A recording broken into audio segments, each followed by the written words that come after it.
Magandang buhay, si Kuya DM. Ang apat na dahilan kung bakit kailangan na i-post si Jesus Christ dito sa FB.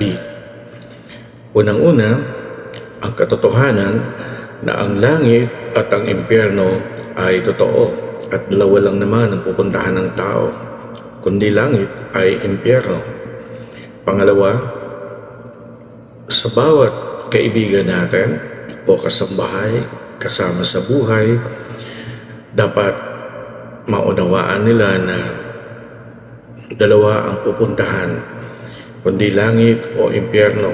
Kahit napakahalaga na ang bawat mahal natin sa buhay ay nababahagi na natin ng salita ng Diyos, nababahagi na natin ng kaligtasan at higit sa lahat, magpatuloy sila sa relasyon sa Panginoon.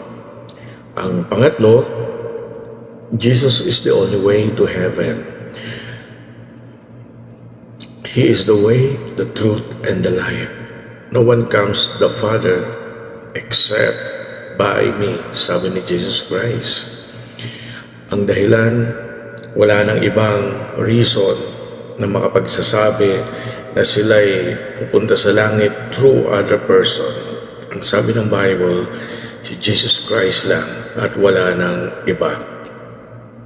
Number 4 and the last, mahal ko ang lahat ng aking kaibigan, pamilya, kapamilya, in-laws.